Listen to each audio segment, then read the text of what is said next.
Good day. Welcome to another edition of Spotlight on Brewster Schools. Eric is your host, along with Superintendent of Schools, Dr. Valerie Henning-Piedmont. And Val, it's hard to believe a couple of days from now, those children will be getting off the buses on the first day of school, September the 5th, day after Labor Day, shiny new outfits, book bags, new sneakers, haircuts, all smiles coming back to school.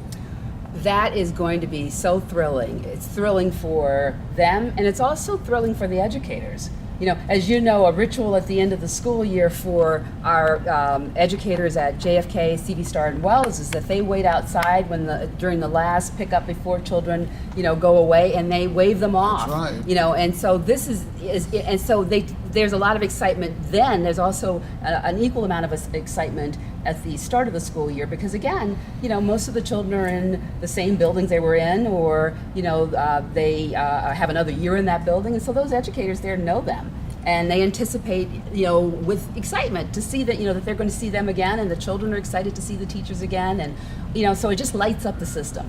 That's why education is so unique and special, because every year is a new beginning. It is. For the faculty, no matter how long you've been a teacher, you still get butterflies on that first day of school. I think that's such a key point, Eric, that's one of the things that makes this profession so special, is that every year we get to start all over again. That's right. We get to try to do it better and different, and make sure that we engage children differently. We expose them to more opportunities. We help them to find their passion. So it's a beginning is not just a beginning of school, but it's a beginning of another opportunity. So it has a lot of symbolic significance with that regard. And you personally want to thank the maintenance people, the custodial staff, for getting these schools in tip-top shape. You can virtually eat off the floors here at the high school today, the middle school, CV Star, and of course JFK will be ready on that first day.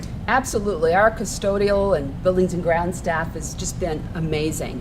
Not only are they doing the traditional work to clean the buildings to get them ready, they're also engaged in the construction projects at JFK and CV Star. They are there when rooms have to be renovated in some way or another. The furnishings have to be assembled and put back into the classrooms, and before they're put back into the classrooms, they're cleaned.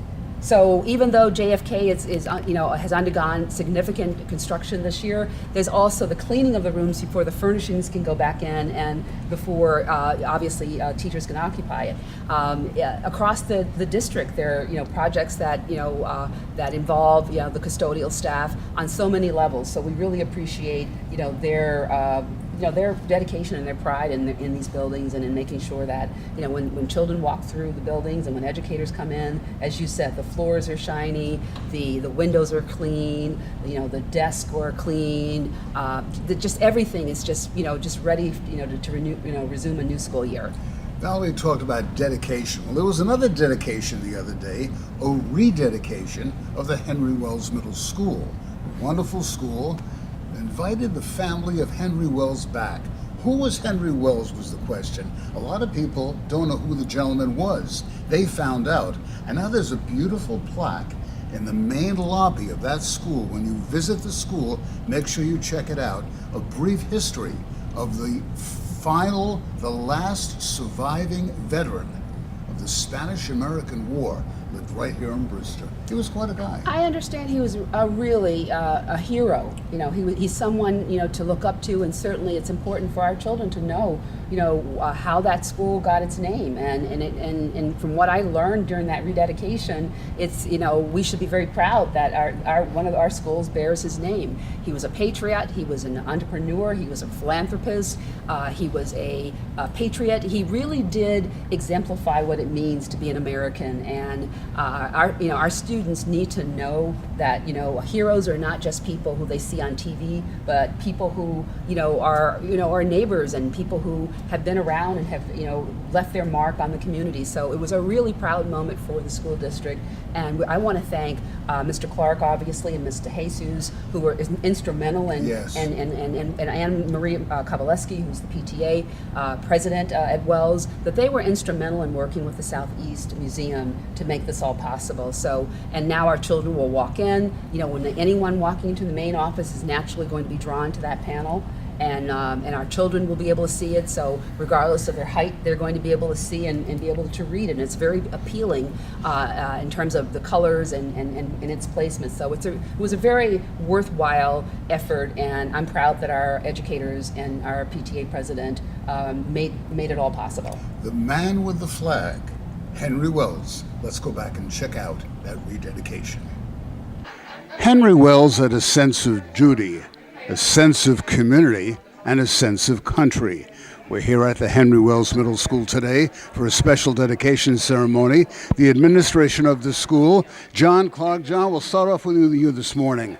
Tell us about this program today that took place, the dedication, why it's so meaningful for the children and residents of Putnam County. We have 700 plus students in the building, and they all come to a school, H.H. Wells Middle School, and I think it sort of loses its meaning because it's just where they go to school. They don't really think about it. They don't think about the history. They don't think about the man. I've been working here for 17 years, and I learned more today through this presentation about a great man than I knew. I'm almost embarrassed to admit that, but it's where I come to work. And I've read all the articles in the lobby that we've had previously, but I think this really just calls attention to what's really a legacy for the community, for this school, and I think it's something that we should continue to highlight and focus on, and I think having this plaque here is just going to help us to do that. We want to thank your assistant principal. I do. Making her debut, by the way, on Spotlight on Brewster Schools. Good morning. Good morning. What did this mean to you, helping to organize this?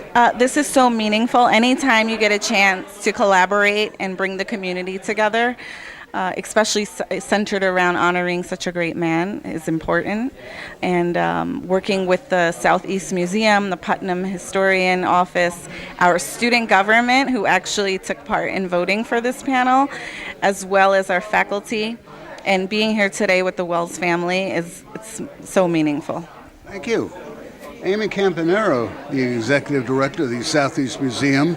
This is awful meaningful for you as well today. Well, it is. We have quite a collection of Henry Wells photographs and letters in the museum, and they usually sit in our archives when we do an exhibit they come out, but on exhibit. But now it's actually nice that some of our images are out year-round for students and for visitors alike and parents to see.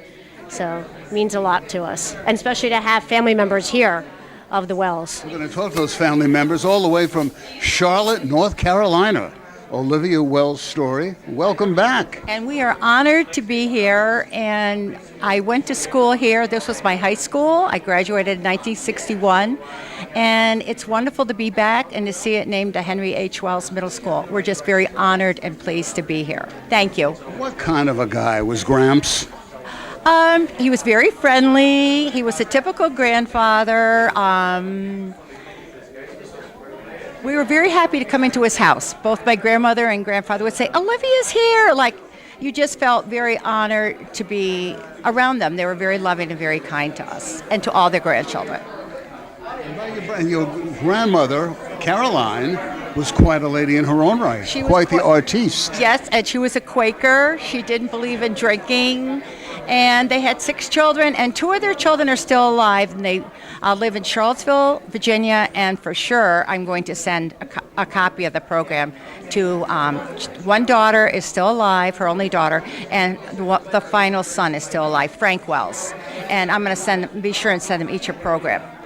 Thank Have you. a safe trip home. Thank you. It's an honor to be here. Granddaughter number 1. We're going to talk to Sheriff Don Smith and, of course, Superintendent Valerie Henning-Piedmont. We'll be right back.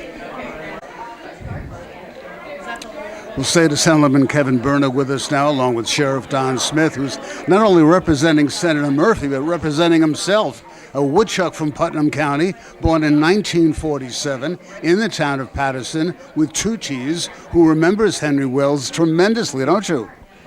Henry Wells certainly was an icon, still is an icon in Putnam County. He led so many parades. As I said earlier, I have no memory of Henry Wells without carrying a flag. It seems like every time I saw him, every document, whether it be the Putnam County Courier, the Patent Trader, or the Times and Republican, every document he was in, he was carrying the flag. He was about patriotism. He was about American values. He was about our Declaration of Independence, our founding document, our Constitution, our governing document. And he was about young people and the future of this great republic. Henry Wells was a great man, and it's an honor to be here at this ceremony, which again rededicates his name on this wonderful school that will educate so many children in the future. What about you? You know, you're a youngster, but again, Henry Wells was a long time ago, 101 years old, lived to be, going to live that long, you hope? Yeah, that would be nice. So I was born in 1984, so only a generation or two, removed, or 3. But for me, Henry Wells is still a fixture in the community. You know his name through Wells Park. You know his name through the middle school. Certainly in Southeast and in the village of Brewster, he's extremely well known. And I think this is just very fitting to rededicate this in his name and make sure that the history is not forgotten, that the traditions are not forgotten. So when those students come in through the door, they learn a little bit more about our history, they learn about civil service, volunteerism, and also the parents that come in here, the PTAs that come in here, visiting athletes from other schools, learn a little bit about our history, what makes our community so strong and so great.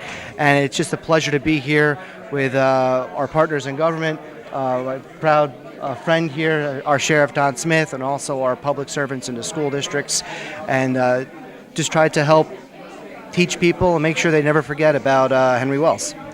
You know, the Brewster School District has such a proud history. When you think of the names of schools in this district, very unique in Putnam County, in the area, and Henry Wells was one of the names at the top of that list. This is such an important rededication because it does put his name back on the map for our children. You know, it's a shame for them to walk through the building and not know who he was. I certainly learned a lot from this rededication, and so it's placed here prominently for children or families, for former graduates to come through and to be reacquainted with the greatness of this man. So we really appreciate the efforts of the Southeast Museum, as well as our PTA and our administrators here at Wells to make this day possible. Henry Wells, the man with the flag, something will be remembered now for generations to come. Thanks for joining us. A lot of students did a lot of wonderful things this summer. 2 young men at Brewster High, seniors, Matt Scipione and Peter Arnold, did something most unique. They represented our school district in New York State. They did. I remember when they notified us that this was happening. You know, their parents were proud, obviously the students were proud, and really looked forward to being able to go somewhere to represent, a region. I mean, what an amazing, wonderful experience for these young men, and that they learn leadership skills, they learn civic responsibility. They learn how to cooperate and work with others. And that they brought to bear their skills and their passions and their expertise, and it's something that they wanted to do, something that they pursued. So I'm really proud of Matt and Peter, and I look forward to having them talk to their classmates and talk to other students about the experience and to write about it in the newspaper. We're talking about Boys State. Matt and Peter, 2 of the 1,000 young men from across the state who went up to SUNY Morrisville, took part in the program. They actually formed their own government, which is really so cool. It's important because they learn a lot of theoretical information. They learned a lot of history as their students, and to be able to apply it in a real world context, which is ultimately what we want all of our students to be exposed to, and it's certainly a hallmark of our strategic coherence plan in terms of those critical thinking skills and communication and collaborative skills. They actually got to put them into practice. Matt and Pete, congratulations. Have a good school year, along with the other 1,300 and some odd students at the Brewster High School? Roughly about 1,100. 1,100, okay. Oh, close enough. All right. Sure they're going to have a great year. There are some interesting signs when you're coming down Farm to Market Road, right at the Brewster campus. One out there says talk, They'll listen. Parents matter. Where do all these signs come from? We are fortunate to work very closely with the Putnam Coalition of Communities That Care, and Kristen and Doreen and Peter and Joe are all really phenomenal partners, and we really do value what they know about how to help continuously educate our community. And what they've been doing for a while is providing some themes and some flashpoints that we can share, especially for districts that have a sign such as ours that's right on the corner. So instead of just having signs with the traditional information, these are messages that we are conveying to students as well as to parents. And the message about talk, they'll listen is really important. And as parents or students are at the light, they can just look over and see that. And I think these subliminal messages are really powerful ways to just continuously remind children and remind parents of some of the things that they may take for granted in terms of talking to their children and making sure that their children are knowledgeable about practices that could negatively affect them. You talk about these subliminal signs. The Communities That Care, the National Council on Alcoholism in Putnam, also this past summer has worked on this by putting up these signs about you driving in the car with your teenager. Don't do this, do that, be careful, and just conversation in the car when you're driving. Absolutely. Means so much. It does. It's a small thing, Eric, Yeah. but it's a big deal because if wherever we can get their attention, we can get the attention of our students and the attention of our parents with powerful messages that make them think about, and then, as you said, spur conversation. Then that's something that I feel that we need to continue to do. So I look forward to the Putnam Coalition of Communities That Care continuously providing this information throughout the school year, and I think they probably do have some of those, so we will absolutely accept those and add that to our sign. The other night there was the town meeting held at Brewster High. A couple of hundred people showed up. They were there for an hour or so, and as we said, it started out with good intentions. It was a little too short, but the district hopes to rectify that in the future by forming a task force to continue the discussion concerning that video that was aired earlier this summer, concerning the whole issue of a logo, a mascot for the Brewster schools. Give our viewers out there the latest update we have. Sure. Well, first and foremost, there was no good time to try to organize this meeting. Summers are really challenging. People are on vacations and so forth. So we tried to schedule an opportunity for us to basically, provide a forum to both provide information to parents as well as to give them an opportunity to share their comments, their thoughts, their suggestions, or recommendations. So the most available time, or the best, or the most the time that was available for us to use was the hour before our board meeting. So we scheduled panelists, which were a number of clergy, our town officials, our PTA presidents, business people, and the goal there was to at least let parents and the community know that we were concerned about the image of the district and the image of the community with regards to that disturbing video that 4 of our graduates made. I received emails. Our principal here received emails, and there was a certain urgency, Eric, to being able to say to the community, we hear you and we're not going to sit silently. We're going to do something. The step that we take may be imperfect, but at least start the conversation. So that's what that town hall meeting did. It started the conversation, and the most important outcome from that is that we have about a dozen people who signed up to serve on a task force whose goal is to look at ways to both unite and strengthen the community, so that everyone feels that they belong and they are contributing and valued member of the community. So that task force will then create 2 other town hall meetings. One will be dedicated to the issue around the video, so anyone who wants to come to express their concerns, make suggestions or recommendations, that meeting will be established, and that will be a time when the audience will have an opportunity to walk up to a mic and state their question or make their comment, and the people there, the task force, will listen to that. A separate meeting will take place for members of the community who are interested in why we want a logo for our strategic coherence plan. And most importantly, they will hear that we are not changing the Brewster Bear, that we are not moving the bear out of the way. The bear is our precious mascot and beloved mascot, and so that was never the intention. But they will hear then what our goal is around having a symbol that represents this important work around how our educational system is mobilizing to prepare children to live in this century called the 21st century, and why there are certain important skills that all students should have. And we want to be able to say, this is what we're doing. So as others look at us, as we communicate out there to the public, we want them to know that we are very much a system that's committed to educating children and to succeed in this century, and we're imparting certain skills that are going to be very important. So this task force will come up with ways, with recommendations, and we will share those with the Board of Education, and we'll actually have some students involved. I have one student who's serving on the task force so far, but when the rest of the students come back on September 5th, I hope to engage more high school students in particular to join that task force. And again, the public will be kept informed.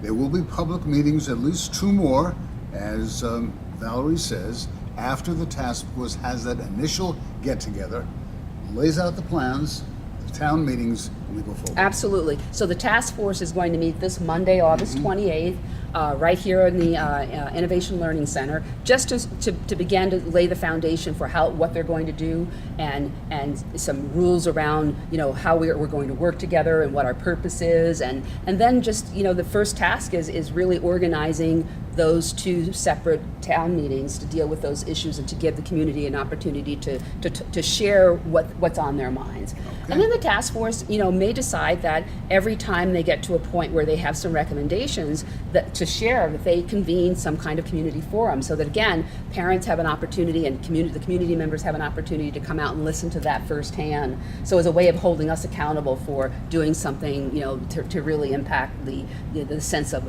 community and unity and strengthening the community. But the district wants the community involved every step of the way. Oh, absolutely. This issue is not one that, it wasn't that the students were here in the district when this happened. They were not. They were graduated. They had graduated when this unfortunate situation occurred with them making this video and using racial slurs. But, we still are the place that's associated with the students. And so we have an obligation to do something that shows that we care about the message that we're sending to students. We want to make sure that we do anything possible. It gives us a way, it holds a mirror up to us as well, Eric. Could we be doing other things? So the task force may come up with recommendations that apply to our schools, and that maybe there's certain things that we need to do differently, but they most definitely will look at the community at large and consider other ways in which we can bring the different people together. I mean, as one of the panelists last night, this week during the town hall was asked a question having to do with diversity, and that question basically stated that most people don't realize that there's a lot of diversity in Brewster. Right. And that, I think when people learn that and see that may also help them to kind of consider, some of their attitudes or beliefs and things that in ways in which they may express perhaps, their sense of the differences. But I think on the whole, people are committed to putting forth an image of, unity and of, the strength in the community rather than the divisions and the things that are different about the community. And I think it's important for our children to see that in action. With the turnout the other night, that panel, the people in the audience, the nucleus is here. Now it's just getting all the pieces to fit together. It's getting the pieces together. It's having a conversation and creating a forum for it to happen in a way that can be productive. Right. We don't want to set up a situation where people are yelling and screaming at each other or talking over each other. That's not an example of civic of a civic Doesn't get anything forum. accomplished. It doesn't get anything accomplished. So we really and it's a bad example for children. Yeah.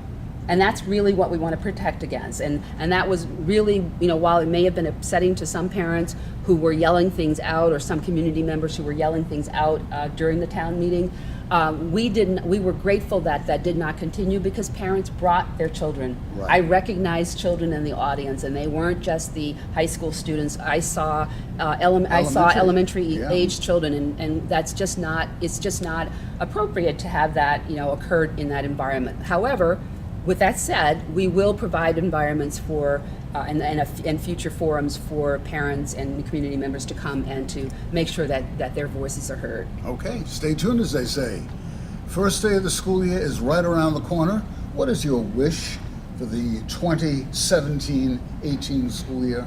I wish that all of us look to each other, for support and recognize our collective intelligence and our purpose, and that we're driven by a moral purpose, which is to educate all children well. I hope that our parents continue to send their children in, with a sense of hope and confidence, and a sense that they're a part of a larger community, and that we are preparing them, to go out into a world that will have so much for them to choose from. We want them to go into that world with confidence and hope. And this experience for the coming year hopefully will lay the foundation for that to take place. So we will see our educators next week on August 30th and 31st. Those are the first two superintendent conference days for the beginning of the year. The first day on August 30th will be our convocation here downstairs in the PAC, and that will be followed by a number of faculty meetings and other kinds of professional learning that will be organized that day. And the next day will be the teacher day, and they will go to their classrooms and get them organized and get ready. And then on September 5th, all of our children come. Okay. As Steve Jambois said the other night at the meeting, Brewster's a couple of bumps in the road, but they're little bumps. Brewster is still one of the finest school districts in New York State. It is indeed.